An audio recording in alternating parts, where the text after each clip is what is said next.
Γεια σας. Η σημερινή εκπομπή περιλαμβάνει ένα πρόσφατο οδηπορικό το οποίο έγινε στη Κεντρική Ευρώπη και συγκεκριμένα στην Ελβετία. Το οδηπορικό αυτό πραγματοποιήθηκε από 26 Οκτωβρίου του 2010 έως 31 Οκτωβρίου του 2010. Περιλαμβάνει βέβαια τις σπουδαιότερες πόλεις της Ελβετίας, όπως τη Ζηρίχη, τη Λουκέρνη, την Βέρνη, τη Λοζάνη, τη Γενέβη, τους καταράκτες του Ρήνου ποταμού, καθώς επίσης και το αλπικό τρένο, όπου με ένα τρενάκι, το οποίο θα δείτε στα επόμενα οδηπορικά, διασχίζουμε τις Άλπεις και φτάνουμε στο γνωστό μέρος Σαντ Μόριτς. Από εκεί βέβαια θα δούμε τον Νταβός, όπου έχουν γίνει διάφορες συνθήκες και για το Κυπριακό βέβαια, και εν συνεχεία θα αναφερθούμε και σε διάφορα ιστορικά και στοιχεία του τεχνητού πολιτισμού, τα οποία έχει ούτως ή άλλως η Ελβετία. Θεωρείται μια προοδευμένη στο τεχνητό πολιτισμό χώρα. Δεν κάναμε μοντάζ, θέλουμε να είναι φυσικό αυτό το οποίο πήραμε σαν βίντεο, μέσα βέβαια από το πούλμαν, ή όταν πηγαίνουμε στις Άλπεις έχουμε βιντεοσκοπήσει μέσα από το αλπικό τρένο τα ωραία φαράγγια που διασχίζει με τα χιόνια και τις λιμνούλες κτλ. Βασικά είναι ένα πάρα πολύ ωραίο τοπίο. Τα οδηπορικά αυτά πρέπει να είναι μία σειρά 3 ή 4. Σήμερα έχουμε το πρώτο οδηπορικό, όπου θα δούμε τη Ζηρίχη, την πορεία με το πούλμαν από Ζηρίχη μέχρι Λουκέρνη και την δεύτερη ημέρα από Λουκέρνη μέχρι τους καταράκτες του Ρήνου. Αυτό το οδηπορικό είναι περίπου 1 ώρας και έπονται τα άλλα οδηπορικά. Τα μέχρι τώρα οδηπορικά τα οποία έχουμε φέρει εδώ στο φιλόξενο κανάλι του Top Channel έχουν βρει πάρα πολύ μεγάλη ανταπόκριση από τους τηλεθεατές, οι οποίες μας παροτρύνουν να φέρνουμε τέτοια οδηπορικά, διότι πολλοί από αυτούς ίσως δεν μπορέσουν ποτέ να πάνε στις χώρες αυτές, όπως είχαμε φέρει πρόσφατα οδηπορικά και από την Κριμαία, και έτσι όπως τα δείχνουμε, δηλαδή να γίνεται η λήψη χωρίς να κάνουμε μοντάζ, τεχνητά μοντάζ, αλλά να δείχνουμε το φυσικό, ακόμη και όταν μέσα στο group κάποιος λέει κάτι που αφορά, ας πούμε, το ταξίδι αυτό να ακούγεται, αρέσει το κόσμο, διότι είναι σαν να είναι κάποιος μέσα και αυτό στο πούλμαν και να βλέπει τι γίνεται μέσα στο τρενάκι όπως θα πηγαίνουμε για τους Άλπεις. Η πορεία θα εξελιχθεί ως εξής. Πάντα έχουμε ένα ξεναγό, είμαστε με ένα οργανωμένο group, όλο Έλληνες, έχουμε ένα ξεναγό και αρχηγό. Ο ξεναγός συνήθως είναι αρκετά μορφωμένος, ξέρει πολλά ιστορικά στοιχεία και θα αφήνουμε στην εξέλιξη του οδηπορικού αυτού πολλές φορές να μιλάει ο ξεναγός, να μας πει αυτά τα οποία θέλει. Ενδιάμεσα θα κάνουμε και εμείς παρέμβαση για να πούμε και εμείς ορισμένα στοιχεία ιστορικά, λαογραφικά ή για το τοπίο ή επιστημονικά, διότι στην Ελβετία υπήρχαν πάρα πολλοί επιστήμονες, όπως ο Αϊνστάιν, έχει ένα πολυτεχνείο κυρίως στη Ζηρίχη που είναι από τα καλύτερα του κόσμου. Επίσης μεγάλοι συγγραφείς υπήρξαν στην Ελβετία, όπως ο Μαξ Φρίξ και ο Φρίντριχ Ντίρεματ, θεατρικές συγγραφείς. Ο Πάουλ Κλέ είχε ζήσει εκεί πέρα. Και για να μην πούμε τώρα περισσότερα, στο Σαντ Μόριτς, όπου πήγαμε και μείναμε ένα διάστημα, εκεί το προπερασμένο αιώνα είχαν πάει όλοι οι μεγάλοι συγγραφείς, από Λέοντα Τολστόι μέχρι όλους τους γνωστούς συγγραφείς του αιώνος αυτού. Αρχίζουμε να προβάλλουμε το DVD και κατά διαστήματα θα παρεμβαίνουμε κι εμείς.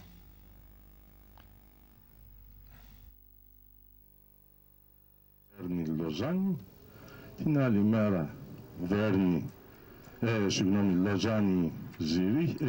Γενέβη, Λοζάνη, και είναι την τρίτη μέρα. Εκεί πέρα που λέει Σαντ Μόριτς, αυτό είναι το αλπικό τρένο.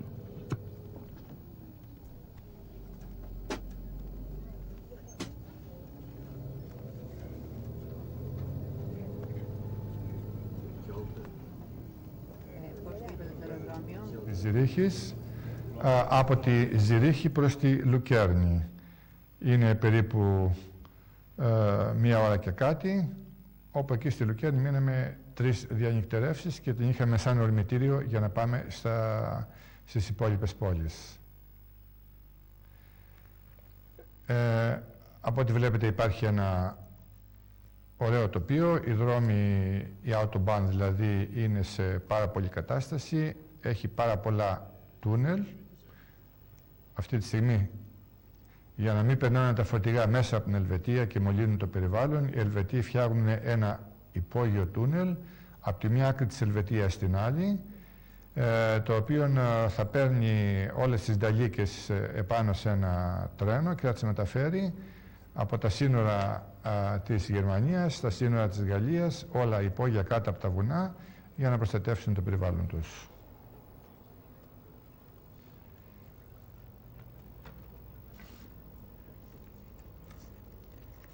Βέβαια, όσο καιρό είμαστε εκεί, είχε καλό καιρό, μόνο στους Άλπεις είχαμε αρκετό. Να ακούσουμε τον... 250.000 έχει το Καντόνι, 360.000 έχει η πόλη της Ζηρίχης και είναι η μεγαλύτερη πόλη της Ελβετίας. Γερμανόφωνο είναι το Καντόνι. Κάθε στιγμή τα καντόνια τα οποία συνορεύουν με την Γερμανία είναι γερμανόφωνα. Αυτά που συνορεύουν με τη Γαλλία, όπως το καντόνι του Βουό που είναι η Λοζάνη ή της Γενέβης, τα οποία συνορεύουν με την πλευρά της Γαλλίας, είναι γαλλόφωνα. Ενώ το καντόνι του Τιτσίνο που βρίσκεται το Λουγκάνο είναι ιταλόφωνο. Η αναλογία του πληθυσμού είναι υπέρ των Γερμανών. 64% είναι γερμανόφωνοι, 19% γαλλόφωνοι, 8% ιταλόφωνοι και μόλις 1% μιλάνε μια άλλη γλώσσα τελείως περίεργη, λεγόμενη ρωμανική γλώσσα, η οποία είναι ένα μείγμα γαλλικών, γερμανικών και λατινικών, λατινικής γλώσσας.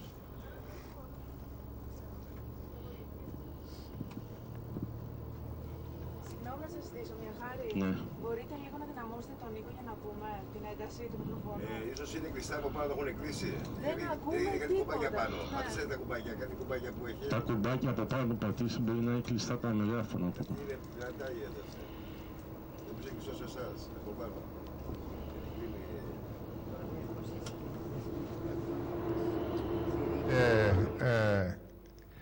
Παίρνουμε μια πρώτη γεύση από τα τούνελ. Τα περισσότερα από αυτά έχουν κατασκευαστεί τον προπερασμένο αιώνα, όπου σε εμάς στην Ελλάδα ήταν σχεδόν εντελώς άγνωστα, και υπάρχει και μεγάλη ασφάλεια στο οδικό σύστημα.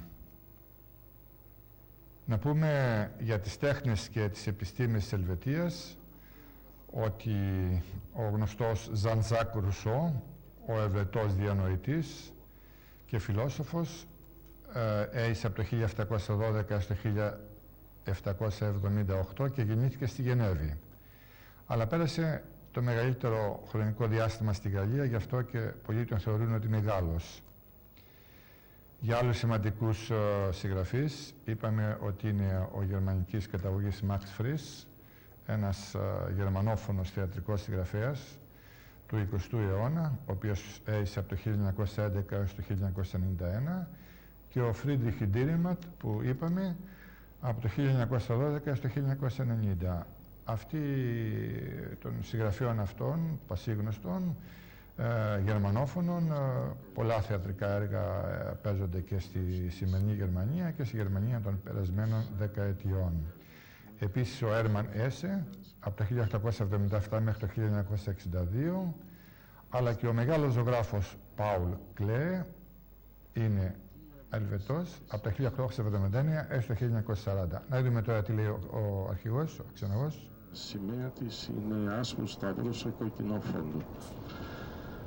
Έχει 1484 μικρές και μεγάλες λίμνες.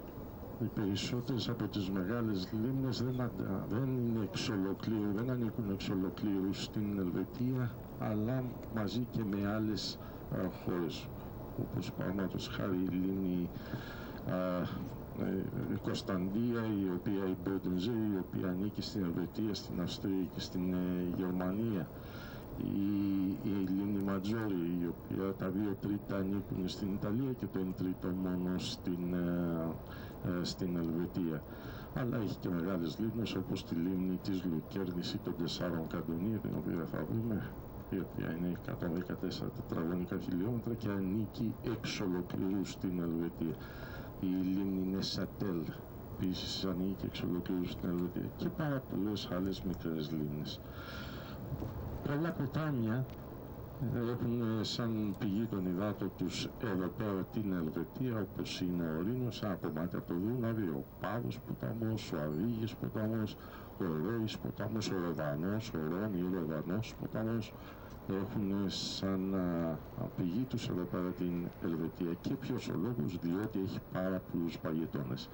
Έχει 140 παγετώνες που όταν λιώνουν τα χιόνια από αυτούς τους παγετώνες δημιουργούνται τα νερά για να σχηματιστούν αυτοί οι ποταμοί.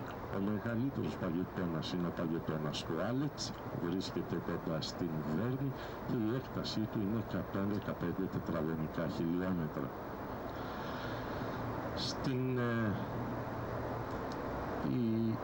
Το κράτος είναι ομόσπονδο κράτος. Αποτελείται από 22 καντόνια και 2 εξ αυτών έχουν και 2 ημικαντόνια. Όταν λέμε καντόνι εννοούμε κρατήδιο, μικρό κρατήδιο. Και όλα αυτά τα κρατήδια ενωθήκαν μεταξύ τους το 1848 και απετέλεσαν την Ομόσπονδη Δημοκρατία της Ελβετίας. Σαν νόμισμά της η Ελβετία έχει το ελβετικό φράγκο.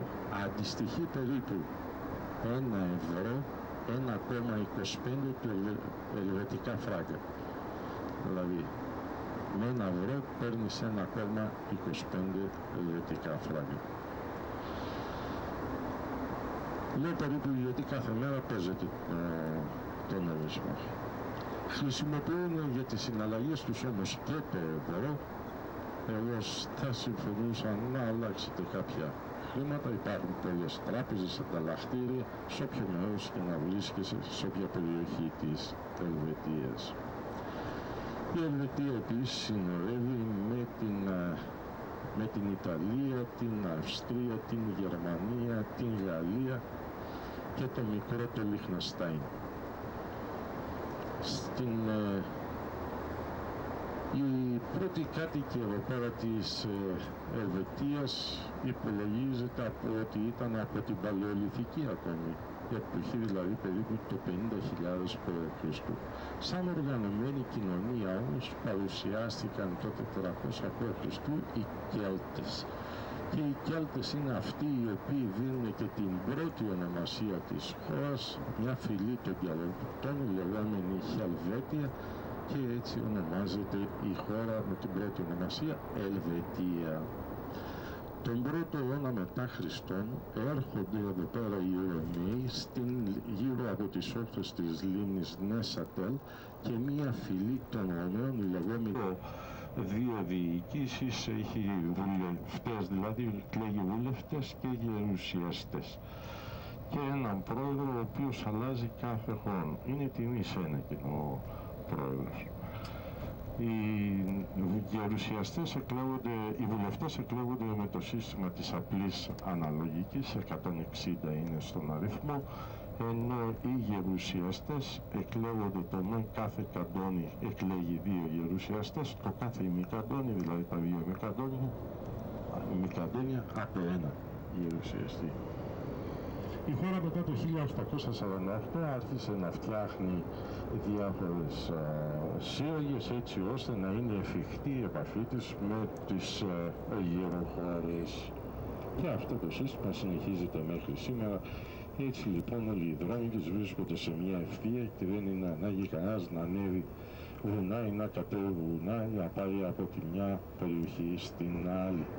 Το μεγαλύτερη σύραγγα που έχει σε μήκος και την οποία όμως εμείς δεν θα περάσουμε είναι η σύραγγα του Αγίου Γοτθάρδου, το μήκος της οποίας είναι 18 χιλιόμετρα και μόνη το καντόνι του Τιτσίνο, την πρωτεύουσά του, έχει το Λουγκάνο με το καντόνι του Ούρι, δηλαδή όταν ερχόμαστε από την Ιταλία προς την Λουκέρνη.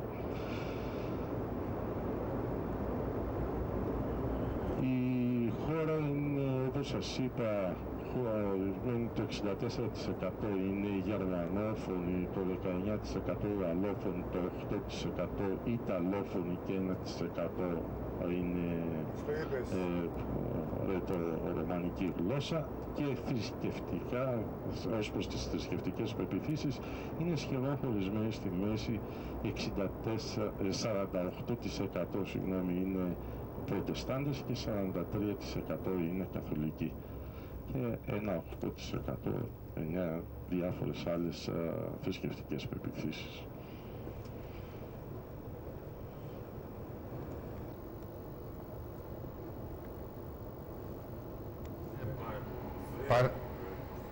Παρά το γεγονός ότι είναι το μεγαλύτερο μέρος της Ελβετίας ορεινό, με τις σύραγγες τις οποίες τα τούνελ που έχουν κατασκευάσει, σχεδόν ο οδηγός πηγαίνει, όταν είναι στον εθνικό δρόμο, δηλαδή στο Autobahn, πηγαίνει σχεδόν στο ίδιο επίπεδο, δεν έχει δηλαδή ανεβοκατεβάσματα, επομένως ενώ θα νόμιζε κάποιος ότι είναι πολύ κουραστικό το να οδηγεί στην Ελβετία, δεν είναι καθόλου κουραστικό, διότι όπου υπάρχει ύψωμα ή βουνό έχουν κάνει μία σύραγγα και έτσι συντομεύονται και οι αποστάσεις.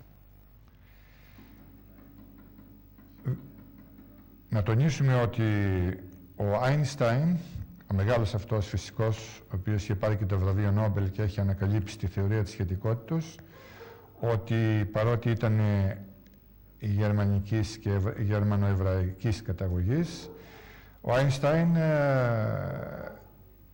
εφεύρε την θεωρία της σχετικότητας στην Ελβετία και συγκεκριμένα στη Βέρνη. Όταν θα πάμε στη Βέρνη θα δούμε το σπίτι του, εκεί όπου έμενε και όπου έγραψε την περίφημη θεωρία της σχετικότητας, που θεωρείται το απάβγασμα του ανθρωπίνου πνεύματος σε ό,τι αφορά τις φυσικές επιστήμες και δίνει και ερμηνεία. Μάλλον έγινε η αφιτηρία για να δοθούν ερμηνείες και για τη δημιουργία του σύμπαντος και για πολλά φαινόμενα τα οποία υπάρχουν στο σύμπαν το δικό μας και γενικότερα στον κόσμο. Επίσης, από απόψεως της επιστήμης, όλοι ξέρουμε για ένα πάρα πολύ σπουδαίο πείραμα που γίνεται τώρα στη Γενέβη, στα σύνορα της Ελβετίας, το Ομοσπονδιακό Ινστιτούτο Τεχνολογίας της Ζηρίχης και το Πρωτοπόρο Ευρωπαϊκό Κέντρο Πυρηνικών Ερευνών κοντά στη Γενέβη θέτουν την Ελβετία στην πρώτη γραμμή της επιστημονικής έρευνας.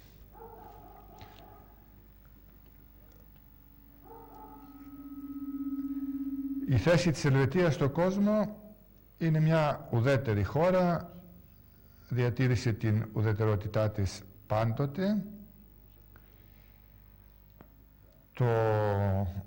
Η ιδιωτερότητα αυτή είναι δόγμα για την Ελβετία. Το ωραίο είναι αυτό το οποίο μάθαμε, θα το ακούσουμε και στις επόμενες εκπομπές, ότι ο Ιωάννης Καποδίστριας χαίρει ιδιαιτέρας τιμής στους Ελβετούς και έχουν και το αγαλμά του μπροστά στο κοινοβούλιο και μέσα στο κοινοβούλιο έχουν ένα θρόνο για τον Ιωάννη, φερόμενο στον Ιωάννη Καποδίστρια, διότι θεωρείται ο θεμελιωτής του μοντέρνου ελβετικού κράτους, ότι αυτός εκπώνησε τα πρώτα άρθρα του συντάγματος των Ελβετών. Οι Ελβετοί θεωρούν σπουδαία μορφή και ευγνωμονούν τον Ιωάννη Καποδίστρια, τον οποίον εμείς, επειδή έκανε πάρα πολλά για την Ελλάδα, τον δολοφονήσαμε στον Άφλιο ύστερα από τις έρηδες οι οποίες υπήρχαν μετά την επιτυχία της Επαναστάσεως του 1821.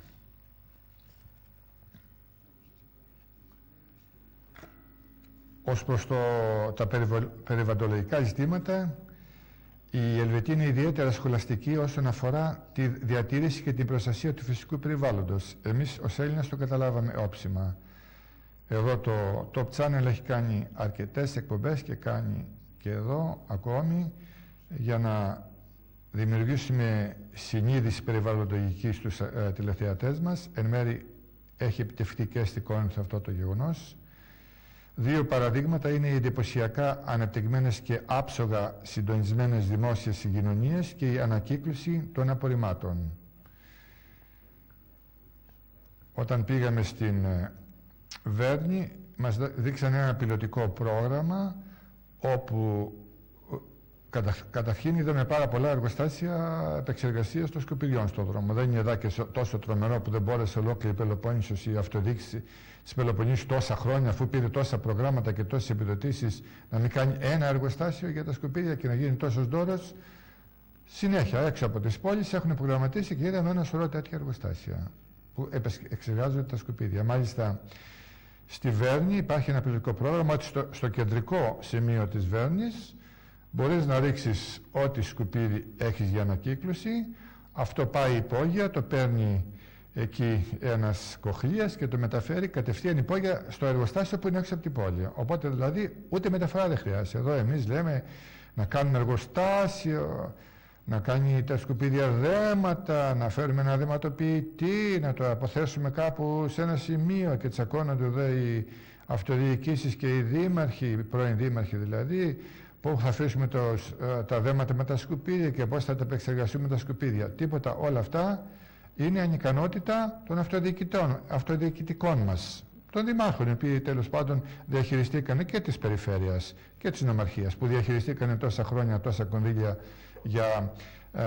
για την διατήρηση του περιβάλλοντος και ακόμη συζητάμε για το εργοστάσιο. Είχαμε κάνει και μεγάλα ταξίδια, θυμάστε, κάνανε διάφοροι εδώ, δημοτικοί, σύμβουλοι και δήμαρχοι στο εξωτερικό να δουν εργοστάσια κτλ. Και τελικά δεν έγινε τίποτα, ας πούμε. Ή φταίμε εμείς που δεν θέλουμε πουθενά να γίνει αυτό το εργοστάσιο, ή φταίνε η νοοτροπία μας, ή φταίνε οι αρχοντές μας που μας διοίκησαν. Το γεγονός είναι ότι τα εργοστάσια αυτά όντως δεν μολύνουν καθόλου το περιβάλλον. Δηλαδή με την ανακύκλωση αυτή, εντάξει, υπάρχει ένα σφουγγάρος, βγάζει λίγο άσπρο καπνό, αυτό είναι, αλλά ούτως ή άλλως άλλα εργοστάσια δεν επιτρέπει που να μολύνουν το περιβάλλον η Ελβετία.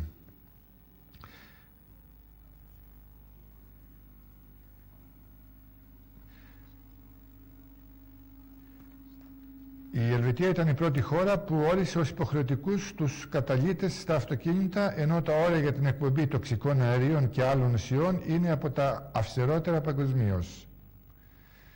Εδώ πρέπει να είμαστε ήδη στη Λουκέριν και βλέπετε και τη λίμνη της Λουκέρνης. Γίνεται τώρα μια ξενάγηση στη πόλη της Λουκέρνης, εκεί όπου θα μείνουμε 3 νύχτες. Θα διανυκτερεύσουμε και θα έχουμε ορμητήριο την πόλη αυτή, όπως είπαμε, να επισκεφτούμε τους καταράκτες του Ρήνου, και με το αλπικό τρένο να πάμε στις Άλπες. Τη φροντίδα για το περιβάλλον, η φροντίδα αυτή για το περιβάλλον είχε εντυπωσιακά αποτελέσματα στην ποιότητα ζωής στην Ελβετία. Ακόμη και σε μεγάλες πόλεις όπως η Λουκέρνη, η Βέρνη, η Ζηρίχη, τα ποτάμια και οι λίμνες είναι τόσο καθαρά ώστε μπορείτε να κολυμπήσετε χωρίς κανένα πρόβλημα. Σχεδόν κάθε πόλη της Ελβετίας έχει και μία λίμνη που σηματίζεται από τους παγετώνες των Άλπων, που έχει πολύ άφθονο νερό, ας πούμε. Δεν έχουν ρίξει ούτε τις αποχετεύσεις μέσα, ούτε ρίχνουν σκουπίδια. Εγώ ενδιαφέρθηκα εδώ το σύστημα των αποχετεύσεων και στη Λουκέρνη και στη Γενέβη και αλλού. Παράλληλα γύρω-γύρω από τη λίμνη έχουν ένα τέλειο αποχετευτικό δίκτυο και δίκτυο ομβρίων, με αποτέλεσμα να μην μολύνουν τις λίμνες και γι' αυτό ελκύουν και πολύ τουρισμό. Βέβαια προστατεύουν και τα φυτά τους, τα αλπικά φυτά είναι αρκετά άγρια και διάφορα ζώα τα οποία προστατεύουν. Τα δάση καλύπτουν το 1/3 της χώρας και προστατεύονται επίσης πολύ εύστερα. Εδώ βρισκόμαστε ήδη στη Λουκέρνη, να ακούσουμε τον ξεναγό μας. 3 με λατινική γραφή και ο Αύγουστος από αριστερά. Από πάνω λέει για την πίστη των Ελβετών και τη δόξα. Το δόρυ το οποίο είναι λαγωμένο, αλλά κυρίως όμως παρατηρήστε ότι τα νύχια του είναι πάνω στην ασπίδα με το γαλλικό σήμα της βασιλικής γαλλικής οικογένειας. Ενώ στον τοίχο πάνω είναι η ασπίδα η ελβετική.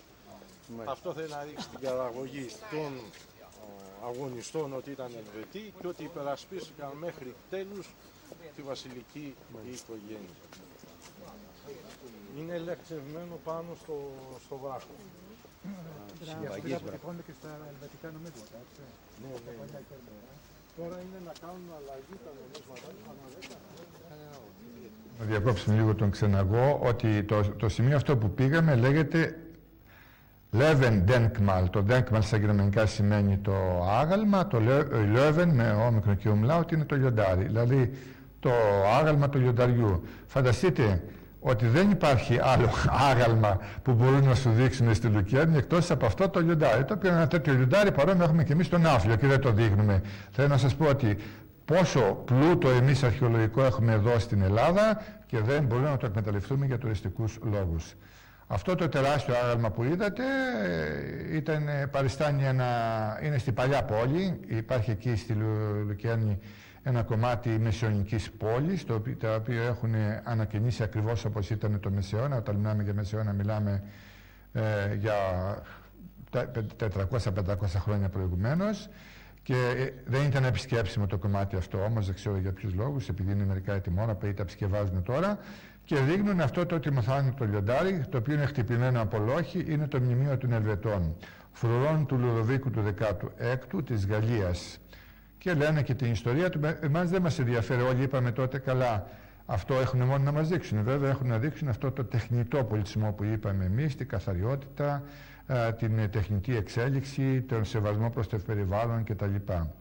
Για την ιστορία αναφέρουμε ότι στις 10 Αυγούστου του 1792 οι φρουροί υπερασπίζονταν το ανάκτορο του κεραμικού στο Παρίσι όταν δέχτηκαν την επίθεση των επαναστατών. Αυτό για όσοι ενδιαφέρονται για την ιστορία, εσείς βλέπετε στιγμιότυπα από τη Λουκέρνη. Όσοι επέζησαν, συνελήφθησαν και καρατομήθηκαν τη νύχτα της Δευτέρας προς την 3η Σεπτεμβρίου. Το Löwen Denkmal, μνημείο του λιονταριού, φιλοτεχνήθηκε από τον Δανό γλύπτη Μπέρτ Τόρβαλντσεν και τα αποκαλυπτηριά του έγιναν το 1821. Αυτά είναι η μοναδική αρχαιότητα που μπορούσε να μας δείξουν στη Λουκέρνη της Ελβετίας. Νομίζω κάτι λέει ο... Μπορούν κάλλιστα να σας δείξουν, και αυτό συμβαίνει συχνά, στο θέμα της συναλλαγής, δηλαδή στο πόσο στο αγοράζουν το ευρώ στο μαγαζί. Έτσι λοιπόν...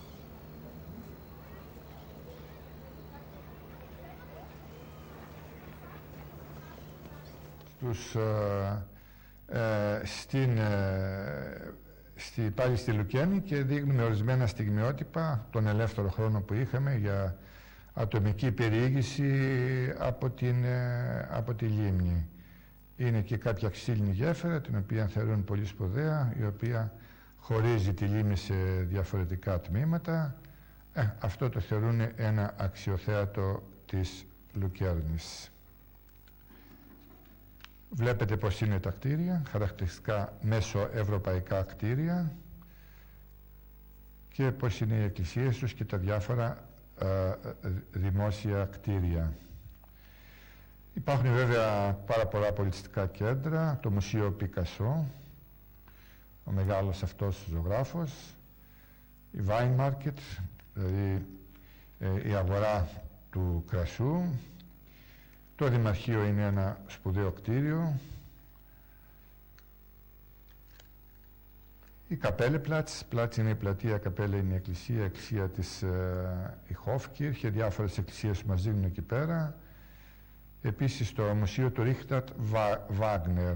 Από ό,τι ξέρετε ότι ο Ρίχταρτ Βάγνερ είναι ένας από τους μεγαλύτερους μουσικοσυνθέτες του κόσμου, Γερμανός ρομαντικός συνθέτης, επισκεπτόταν συχνά τη Λουκέρνη. Εδώ έγραψε την τρίτη πράξη της όπερας Τριστάνης και Ιζάλδη. Πάντοτε χρησιμοποιούσαν κάποιους αρχαίους μύθους. Ενώ από την ίδια περίοδο χρονολογούνται άλλες δύο όπερες, οι αρχιτραγουδιστές της Νιρεμβέργης, για τους μουσικόφιλους αυτό, και ο Ζίκφρετ όσο βρισκόταν στη Λουκέρνη. Άρχισε επίσης να συνθέτει το Λυκόφας των Θεών, είναι μια πάρα πολύ γνωστή συμφωνία του Ρίχαρτ Βάγνερ. Εδώ βλέπετε μερικά πλάνα από το ξενοδοχείο, που στο βάθος είναι η Άλπης, όπου θα μεταβούμε την επόμενη ημέρα με το αλπικό τρένο από ό,τι είπαμε, Και μπροστά μας είναι η λίμνη της Λουκέρνης. Στη μεγάλη έκταση της λίμνης υπάρχουν πεζόδρομοι, ποδηλατόδρομοι, βέβαια όχι όμως δρόμοι για αυτοκίνητα. Πάλι βλέπετε πλάνα από το ξενοδοχείο που μέναμε με τη λίμνη της Λουκέρνης για πεζοπορίες. Αν εδώ στην Κόρινθο κάναμε τώρα λίγο παραλιακό δρόμο στα μπαζώματα του Αγίου Νικολάου, το θεωρούμε σπουδαίο πράγμα και κάτι είναι και αυτό, αφού μπορεί πολλοί κόσμος να πηγαίνει την πεζοπορία του ή ένα μικρό ποδηλατόδρομο. Εκεί μιλάμε για χιλιόμετρα πεζοδρόμους που ο καθένας μπορεί να περπατήσει όσο θέλει, αφού και γιατί συνιστούν σήμερα οπωσδήποτε περπάτημα, κυρίως από μια ηλικία και πάνω, για την υγεία μας, αλλά κυρίως και ποδηλατόδρομους, πολλούς, τους οποίους, αλλά το περιβάλλον βέβαια είναι καταπληκτικό. Όταν πας μια πορεία είναι πολύ φυσικό, υπάρχει πολλά νερά, πολλά δάση τα οποία σέβονται και περιποιούνται, πολλά τεχνητά φυτά έχουν φυτέψει. Είναι δηλαδή μια μαγεία όλη αυτή η διαδικασία. Βλέπετε δηλαδή περίπου ένα κομμάτι από της ομορφιάς, τη μεγαλύτερη ομορφιά τη δούμε σε μια άλλη εκπομπή, όταν πήγαμε διασχίζουμε τους Άλπεις με το αλπικό τρένο και φτάνουμε στο Σαντς Μόρετς, όπου εκεί είναι ένα πραγματικό αλπικό τοπίο, για το οποίο με χιόνια και λίμνες επάνω στα 2,5 χιλιόμετρα, για το οποίο διαφημίζεται πάρα πολύ η Ελβετία. Επίσης εδώ, επειδή δεν έχουν αρχαιολογικά μουσεία να εκθέσουν αγάλματα όπως το κάνανε οι Γερμανοί, γιατί τόσο οι τσάροι της Ρωσίας όσο και οι κάιζερ της Γερμανίας μπορούσαν και αγοράζανε το προπερασμένο αιώνα για να εμπλουτίσουν τις συλλογές τους. Εδώ δεν υπήρχε τέτοιο πράγμα, δεν είχαν κάιζερ και τσάρες και τι να κάνουν. Βλέπετε τους Άλπεις στο βάθος από το ξενοδοχείο. Τι να κάνουν, φτιάξανε το Ελβετικό Μουσείο Μεταφορών και έχουν πιάσει ό,τι σιδηροδρόμους κυκλοφορήσανε για πρώτη φορά και ό,τι μηχανές βγήκανε και τους έχουν κάνει μουσείο. Κάτι είναι και αυτό. Το θέμα είναι ότι κάτι κάνουν για να ελκύσουν τον κόσμο. Ερώτημα πάντα, κάνουν βέβαια τη σύγκριση μεταξύ της Ελβετίας και ημών των ιδίων, για να δούμε τι κάνουμε εμείς, γιατί φτάσαμε σε μια τόσο μεγάλη οικονομική κρίση, αφού προηγήθηκε βέβαια η ηθική κρίση και η διαφθορά. Ερώτημα, αυτό συζητούσαν και όλοι οι συμμετασχόντες σε αυτό το διπορικό. Δηλαδή, γιατί αυτοί να έχουν αυτή την νοοτροπία και να μπορούν να στέκονται και οικονομικά και να προσέχουν και την οικονομία τους, και εμείς γιατί φτάσαμε σε αυτό το σημείο. Αλλάξαμε νοοτροπία? Όχι. Και μετά την κρίση, από ό,τι φαίνεται, δεν αλλάξαμε νοοτροπία. Έχουμε μείνει οι ίδιοι, σχεδόν δεν έχουμε καταλάβει πόσο πρόβλημα υπάρχει για τη χώρα μας. Συνεχίζουμε να βλέπουμε αυτές τις ωραίες εικόνες. Οι λίμνες που σχηματίζονται από το λιώσιμο των παγετώνων, μια λίμνη της Λουκέρνης βλέπετε τώρα εκεί, είναι συνηθισμένο θέαμα στις αλπικές κοιλάδες. Η Μπάχαλτζε, κοντά στο όρος Βέτερχον, βρίσκεται στην καρδιά μιας πολύ γραφικής περιοχής των Ελβετικών Άλπαιων.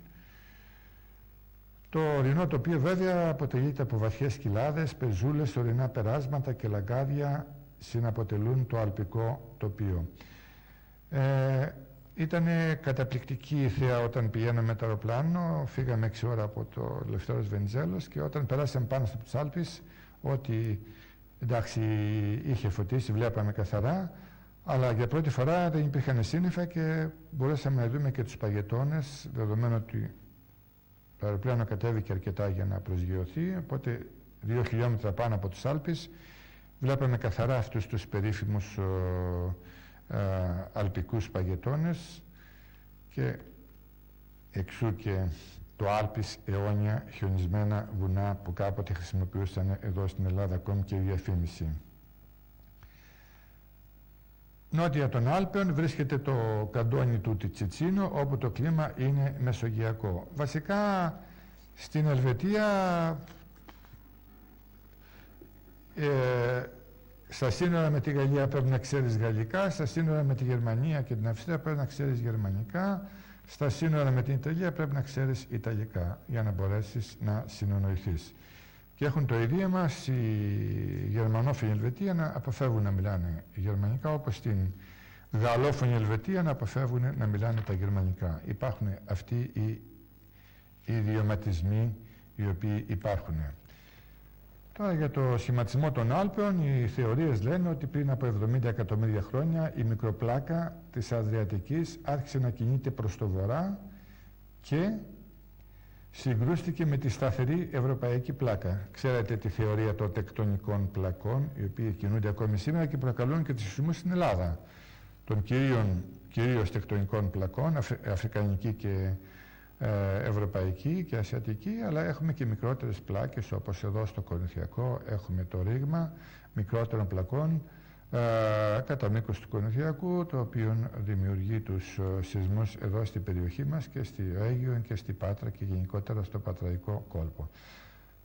Εξακολουθούμε να βλέπουμε διάφορα πλάνα από τη λίμνη της Λουκαίνης, από το ξενοδοχείο, όπου με διάφορες ιστιοπλοείες.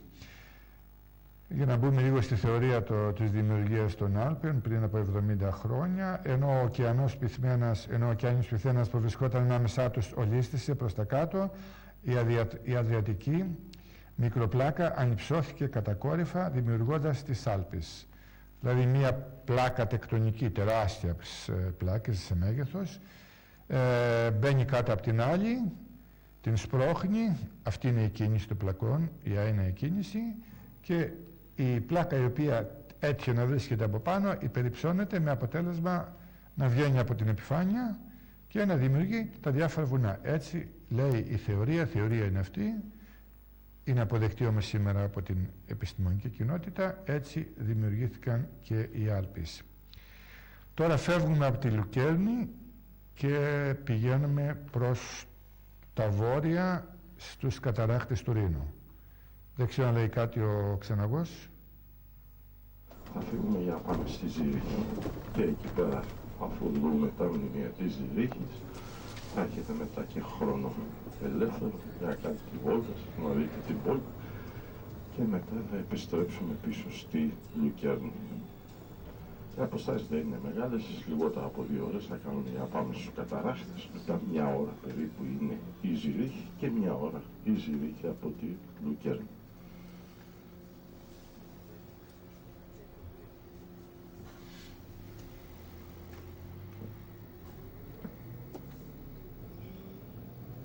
Η οικονομία βασίζεται στις τράπεζες, στο διεθνές εμπόριο, στην παροχή υπηρεσιών και κατασκευαστική βιομηχανία. Στη γεωργία, ένα μικρό ποσοστό είναι η γεωργία, αλλά αν δείτε τις γεωργικές επιχειρήσεις, δηλαδή τους αγρότες τους, τα έχουν όλα στην εντέλεια, με μεγάλες εκτάσεις καλλιεργούν, με μηχανήματα τελειωτέρου τύπου, εξασφαλισμένη παραγωγή τους και ούτε εσείς. Στα χειμερινά σπορ και τον τουρισμό. Το ιδιωτικό επίπεδο είναι πάρα πολύ υψηλό. Η ανεργία χαμηλή και το κατακεφαλήν εισόδημα είναι από τα υψηλότερα παγκοσμίως. Θεωρείται παλιά ότι η Ελβετία ήταν η πλουσιότερη χώρα του κόσμου. Τελικά απεδείχθηκε ότι δεν είναι η πλουσιότερη χώρα, αλλά μια αραβική χώρα, κάποιο εμιράτο εκεί κάτω στην νότια του Ιράκ, έχει το καλύτερο κατακεφαλήν εισόδημα. Αυτά βέβαια λένε οι οικονομικές θεωρίες και τα λέμε και εμείς εδώ. Η χώρα εξάγει κυρίως όργανα ακριβίας, τα ρολόγια, υφάσματα, χημικά και φαρμακευτικά προϊόντα, είναι γνωστό αυτό. Σημαντικές είναι και οι εξαγωγές σοκολάτας και γαλακτοκομικών προϊόντων. Μολονότι μόνο το 4% του πληθυσμού απασχολείται στη γεωργία, ο πρωτογενής τομέας της οικονομίας βρίσκεται υπό καθεστώς ειδικής προστασίας. Παίρνει επιδοτήσεις, πολλές οι αγρότες, αλλά τις επιδοτήσεις αυτές δεν τις παίρνουν για να τις βάλουν στη τσέπη και να αγοράσουν πολυτελή αυτοκίνητα όπως κάναμε εμείς στην Ελλάδα εδώ. Παίρνουν επιδοτήσεις για να τις χρησιμοποιήσουν για την παραγωγή.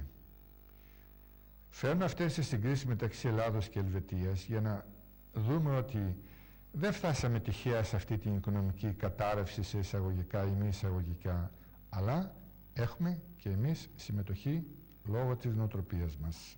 Και οι πολιτικοί μας βέβαια οι θύνοντες, αλλά και εμείς ούτε αντιδράσαμε, αλλά και μας βόλευε, διότι νομίσαμε ότι θα ζούμε από τις επιδοτήσεις της Ευρωπαϊκής Ένωσης. Κάποτε ήρθε η στιγμή της αλήθειας και πρέπει να πληρώσουμε αυτά τα οποία έχουν κλαπεί.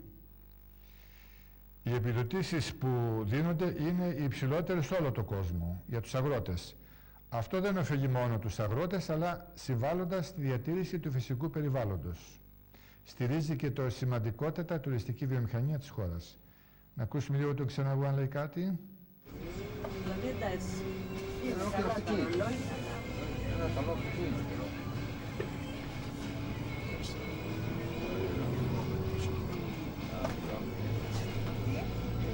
Τώρα μέσα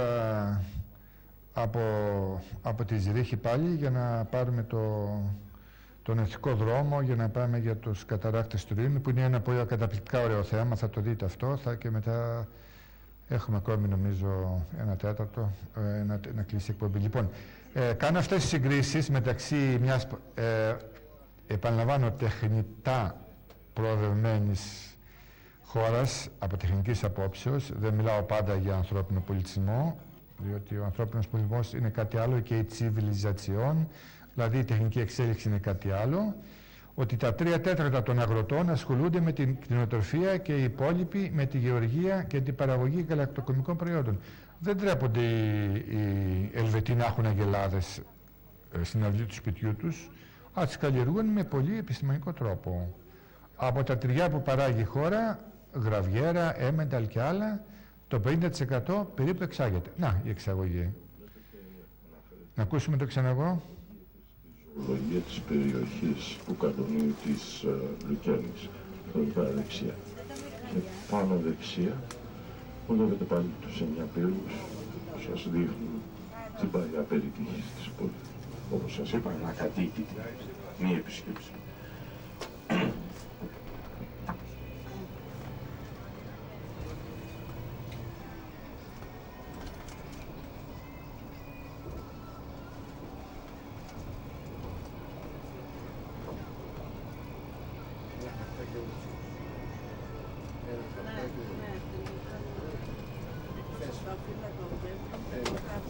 Περπατώντας στην παραλιακή εκεί πέρα, είδαμε ένα κουτί από απόρρια.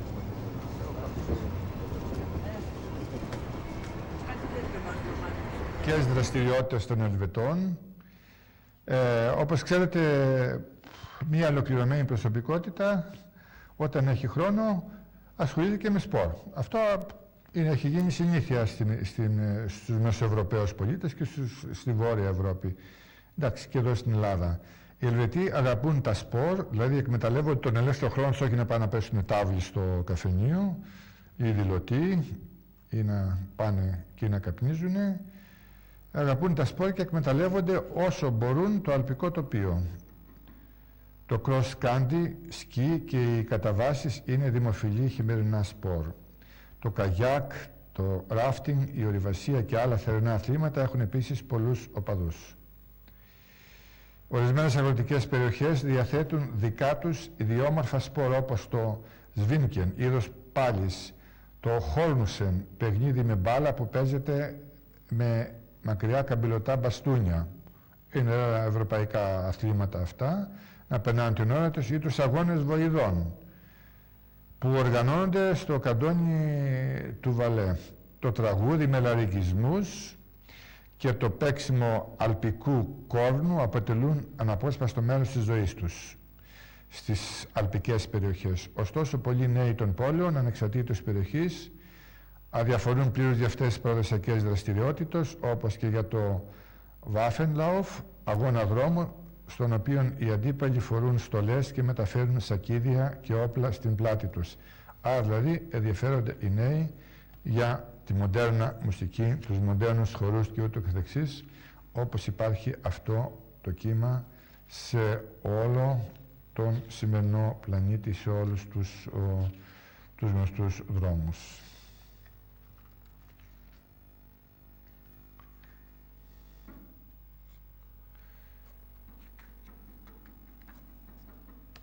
Σε λίγο φτάνουμε στους καταράκτες του Ρήνου. Θα πούμε και εκεί δύο λόγια.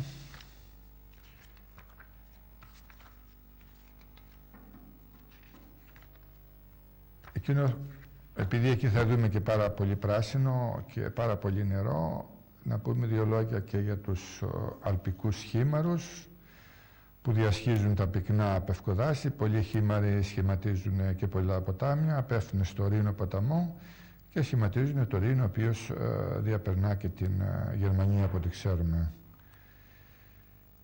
Την Άνοιξη είναι πάρα πολύ ωραία στην Ελβετία, διότι ένα χαλί από λουλούδια όπως αστράκια, έντελβάις, λιχνίδες και διάφορες ποικιλίες γειτονιανείς καλύπτουν τα λιβάδια σε μεγάλο υψόμετρο.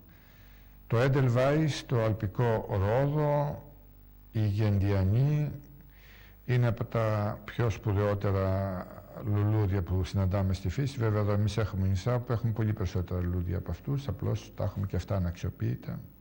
Ξέρω εγώ, στη Κεφαλονιά υπάρχουν 1.200 διαφορετικές ποικιλίες φυτών και αυτό δεν έχει προβληθεί για να ελκύσει τουρισμό. Από τα ζώα είναι ο αλπικός ίβιξ και η μαρμότα, όπως και το σαμουά, τα οποία εμείς βέβαια δεν έχουμε εδώ. Να δούμε τον ήχο αν...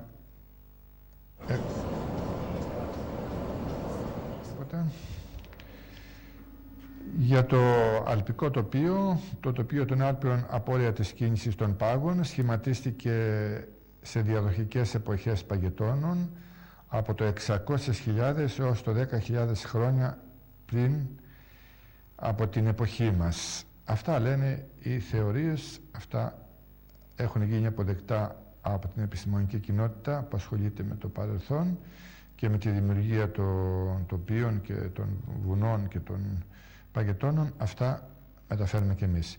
Κατά τις περιόδους του παγώματος, το στρώμα του πάγου είχε πάχος μέχρι και 2.000 μέτρα, 2 χιλιόμετρα δηλαδή πάχος. Χαρακτηριστικά στοιχεία του τοπίου αυτού είναι οι οξυήλικτες ράχες, τα σαγματοειδή βυθίσματα, οι λίμνες καθώς και οι χαράδρες με τους καταράχτες που σχηματίζουν. Βέβαια σχηματίζονται πάρα πολλές καταράχτες. Υπάρχει και το Εθνικό Πάρκο της Ελβετίας, το οποίο όταν λέμε πάρκο εννοούμε τεράστια έκταση δάσους όπου προστατεύονται τα φυτά και τα ζώα που ζουν εκεί. Βρίσκεται στις Αρετικές Άλπεις που αποτελούν τμήμα του Ανατολικών Άλπαιων. Το Παρθένο Αλπικό Τοπίο που καλύπτει ακόμη 180 τετραγωνικά χιλιόμετρα, εμείς ίσως είχαμε καταστρέψει ένα μεγάλο μέρος του, περιλαμβάνει από καταπράσινα δάση μέχρι απομονωμένους βραχώδους σχηματισμούς και μόνιμα χιόνια σε μεγάλο υψόμετρο. Από ό,τι βλέπετε, όταν βγαίνουμε από τις σύραγγες και στους εθνικούς δρόμους συναντάμε πάρα πολύ πράσινο, δηλαδή έχουν διατηρήσει το πράσινό τους και κατά μήκος των εθνικών δρόμων.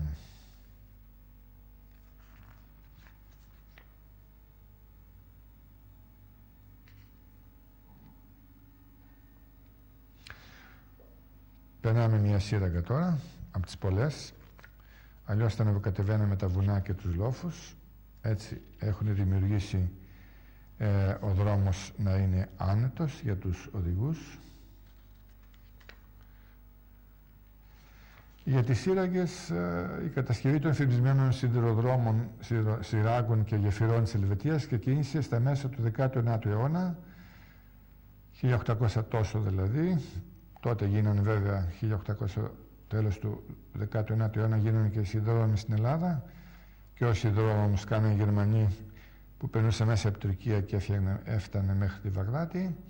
Το απαιτούσε η πρώιμα ανεπτυγμένη βιομηχανία. Ήταν η εποχή που κατασκευάζονται σιδηρόδρομοι σε όλη την Ευρώπη και υλοποιήθηκε χάρη στην τεχνολογική πρόοδο της εποχής. Καθώς οι γραμμές απλώνοντας τις φαινομενικά απρόσιτες βουνοπλαγιές κάτω από τα βουνά, σκάβονταν σύραγγες από τότε δηλαδή, από το 19ο αιώνα, ενώ γέφυρες κατασκευάζονταν πάνω από βαθιές κοιλάδες. Μέχρι τα τέλη του 19ου αιώνα η χώρα είχε καλυφθεί από δίκτυο σιδηροδρομικών γραμμών, όλη η χώρα. Με οδοντοτούς στις πιο απόταμες πλαγιές, όπως έχουμε εμείς οδοντοτό από το Διακοφτό στα Καλάβρητα. Το σιδηροδρομικό δίκτυο καλύπτει τις ανάγκες των επισκεπτών με σύγχρονες υπερταχείες αλλά και με τοπικά τρένα. Πολλά τελεφέρικ βέβαια υπάρχουν. για τους ανθρώπους που θέλουν να ανεβούν στα βουνά για τα σκι. Έχει και το υπεραστικό τρένο και εξπρές τρένα και ούτω καθεξής.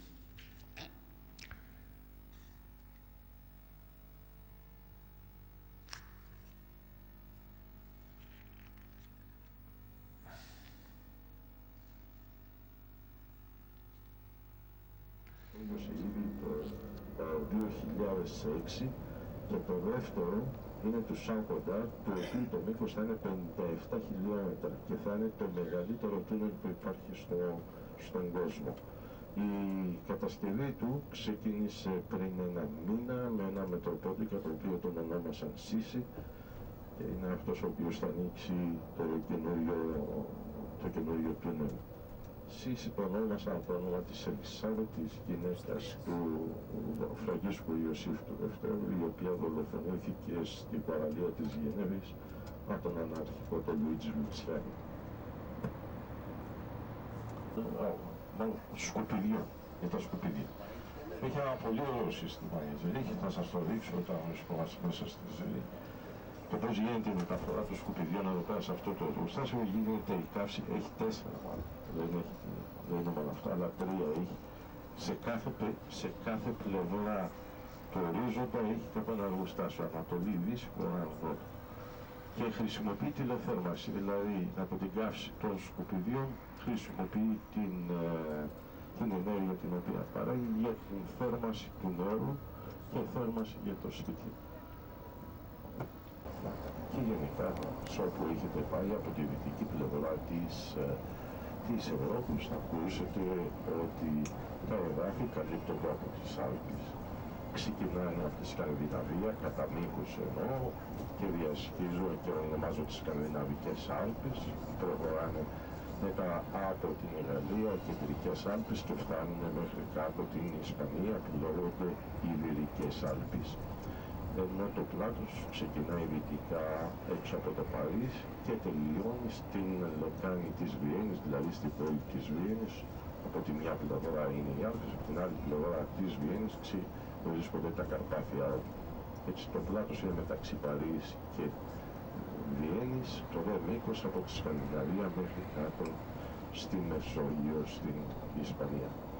Η ονομασία των Άλπων, οι πρώτοι που την έδωσαν αυτή την ονομασία ήταν οι Έλληνες, οι οποίοι τα είδαν λευκά και τα ονόμασαν Άλβια όρη από τη λέξη αργός ή αλφός που σημαίνει λευκός.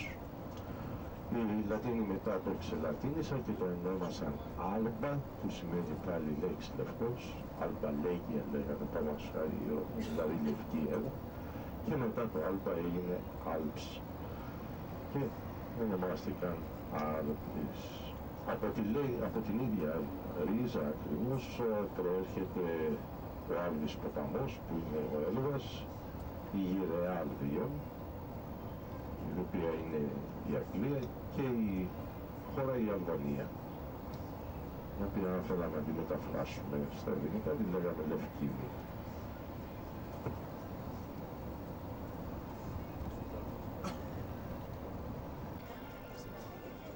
Αριστερά σας βλέπετε το Ρήνο.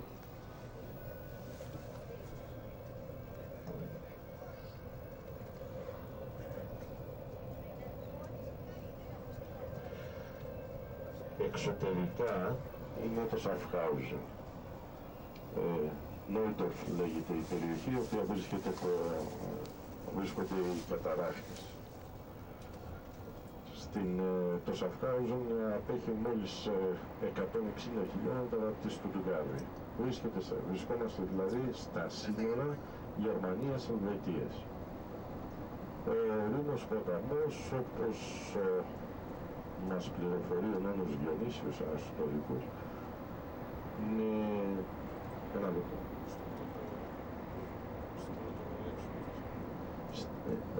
Ο νόνος Διονύσιος μας λέει ότι προέρχεται η λέξη Ρήνος από τη λέξη Ρέο.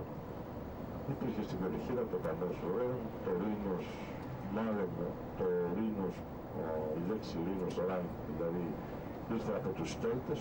Όταν οι Κέλτες είχαν έρθει στην Ελλάδα και φύγαν από την Ελλάδα, το ονόμασαν Ρήνο εδώ πέρα το ποτάμι. Λέει η ιδέα για τους Κέλτες ότι το είχαν θεοποιήσει το ποτάμι, καθώς στη στιγμή οι Κέλτες, μια από τις κοιτίες του ήταν και ο Ρήνος ποταμός, το είχαν θεοποιήσει το ποτάμι και μάλιστα το είχαν, οι Κέλτες είχαν συστήσει την ελευθερογαμία, δηλαδή είχαν δικαίωμα ένας να πηγαίνει με τη γυναίκα του αλλενού. Όταν λοιπόν γεννιόταν το παιδί, δεν ξέρω αν είναι δικό τους ή είναι του άλλου, τι κάνανε λοιπόν, το ρίχναν στο Ρήνο ποταμό και αν επέπλε το παιδί ήταν δικό τους. Αν βούλιανε, το αφήνανε να βουλιάξει γιατί ήταν όρθιο. Δεξιά σας εκεί πέρα που είναι οι σημαίες είναι υδροηλεκτρικό εργοστάσιο, δεσμεύει τα νερά του Ρήνου ποταμού και παράγει 1,2 εκατομμύρια κιλοβατόρες το χρόνο, έτσι δίνει ηλεκτρική ενέργεια σε ένα μεγάλο κομμάτι εδώ πέρα της περιοχής. Η πόλη εδώ πέρα που είμαστε λέγεται Νόιχάουζεν, η ευρύτερη περιοχή λέγεται Σαφχάουζεν. Ήταν πολύ κοντά η περιοχή με το Χίτλερ και μάλιστα τον βοήθησε αρκετά κατά τη διάρκεια του Δευτέρου Παγκοσμίου Πολέμου, αλλά ήταν σαν ουδέτερο έδαφος η Ευρώπη. Κάθε στιγμή δεν είχε λάβει μέρος στο πόλεμο. Είχε κάποιες βιομηχανίες, αλλά οι σύμμαχοι αγνώρισαν την ουδετερότητα της Σοβιετίας και τη βομβάρδισαν αυτή εδώ πέρα την περιοχή, γνωρίζοντας ότι κάποια εργοστάσια κρυφά δουλεύουν για την πολεμική μηχανή του Χίτλερ. Ο Ρήνος λοιπόν ποταμός, του οποίου το μήκος είναι 1283 χιλιόμετρα, είναι ο τρίτος μεγαλύτερος ποταμός της Ευρώπης. Πρώτος είναι ο Βόλγας, δεύτερος είναι ο Δούναβης και τρίτος είναι ο Ρήνος. Πηγάζει ένα κομμάτι από τα νερά του από το όρος του Αγίου Γοτθάρδου, από εδώ πέρα από τους καταράχτες του Ρήνου παίρνει ένα άλλο κομμάτι από τα νερά και συγχρόνως από πάρα πολλούς παραπετάνους. Ένα κομμάτι από αυτά εδώ πέρα τα νερά πηγαίνουν στο κεντρικό κομμάτι του Ρήνου, ενώ ένα άλλο κομμάτι πηγαίνει στη λίμνη Κωνσταντία ή Μπόντενζε όπως λέγεται, η οποία βρίσκεται στα σύνορα μεταξύ Αυστρίας, Ελβετίας και Γερμανίας. Ο Ρήνος σχηματίζει το πρώτο πλωτό του λιμάνι στη Βασιλεία και εκεί πέρα χρησιμοποιεί αυτό το λιμάνι για να κάνει τις εξαγωγές ή εισαγωγές.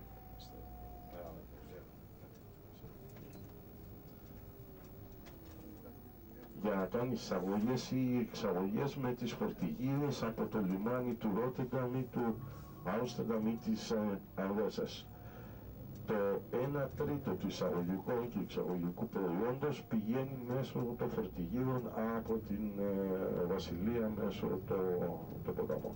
Ο Ρήνος λοιπόν μετά από τη Βασιλεία συνεχίζει και γίνεται φυσικό σύνορο μεταξύ Γαλλίας και Γερμανίας. Πηγαίνει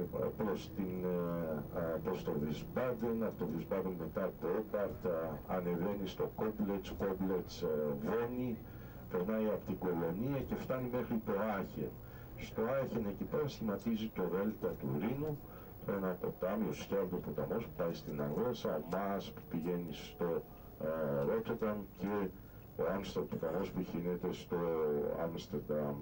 Και εκεί πέρα εκβάλλει στο Δέλτα του Ρήνου.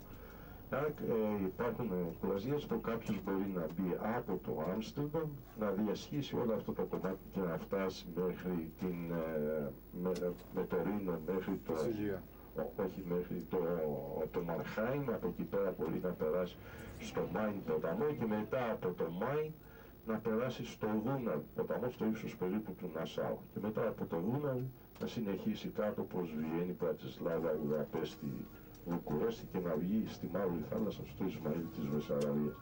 Δηλαδή κάποιος από την Άμστερνταμ μπορεί να κατέβει κάτω στη Μαύρη Θάλασσα.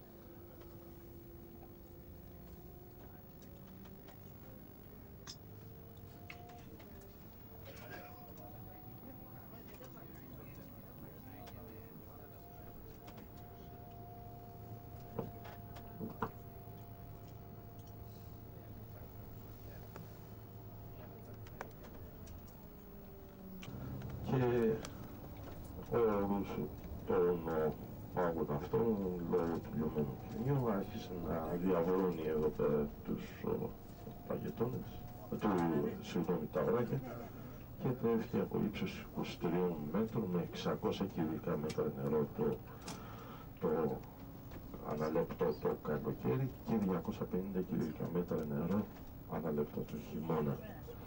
Είναι η πιο εντυπωσιακή καταράκτηση και η μεγαλύτερη της Ευρώπης.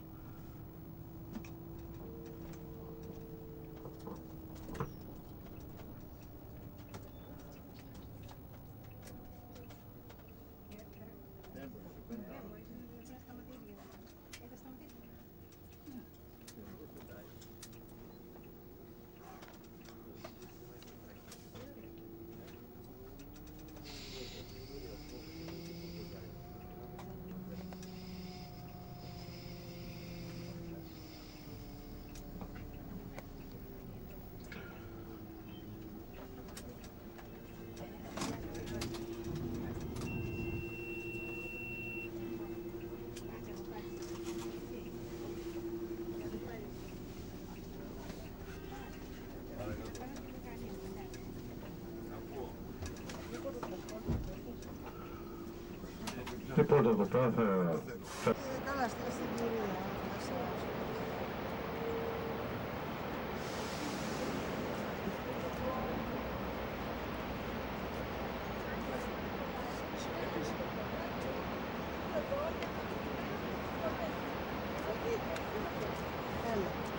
Δώστε στην κοπελιά να μας βγάλει μία. Μας βγάλετε. Έλα, Κατερίνα.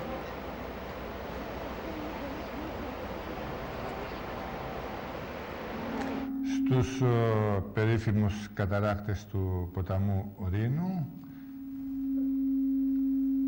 οι οποίοι σχηματίζονται μια τεχνητή λίμνη και το ποτάμι συνεχίζει. Βλέπετε ότι έχουν αξιοποιήσει τουριστικά εντελώς οι Ελβετοί την Wasserfall, δηλαδή την πτώση του νερού από ένα υψόμετρο, επειδή δεν θέλουν να έχουν τουριστική εκμετάλλευση, δεν έχουν κάνει το λεγόμενο λευκό άνθρακα, δηλαδή να κάνουν εργοστάσιο παραγωγής ηλεκτρικής ενέργειας. Το έχουν κάνει σε άλλους καταράκτες, σε άλλες πτώσεις. Αλλά βλέπετε πώς συντηρούν και το τοπίο τους, υπάρχει παντού καθαριότητα και ούτω καθεξής. Τώρα βλέπουμε τους καταράκτες από μακριά, θα πάμε και από κοντά. Έχουν φτιάξει και διάφορα έργα εκεί, μικροέργα τα οποία δημιουργούν, κινούν διάφορες φτερωτές για να έχουν σε ήπια εκμετάλλευση βέβαια, για να κάνουν παραγωγή του ρεύματος, το οποίο χρειάζεται και για το μέρος αυτό για τουριστικούς λόγους. Δεν κάνουν βιομηχανική εκμετάλλευση. Ενώ εσείς παρακολουθείτε την περιοχή των καταρακτών, να πούμε και ορισμένα άσχημα, τα οποία από την ιστορία της Ελβετίας. Το 1998 η χώρα συγκλονίστηκε από το σκάνδαλο του χρυσού των Ναζί. Αποκαλύφθηκε τότε ότι οι ελβετικές τράπεζες κρατούσαν το χρυσό που είχαν αρπάξει οι ναζιστές Γερμανοί και τις περιουσίες των Εβραίων, οι οποίοι χάθηκαν στο ολοκαύτωμα. Εσείς βλέπετε τώρα το νερό πως έχετε μπροστά από τους καταράχτες. Λόγω του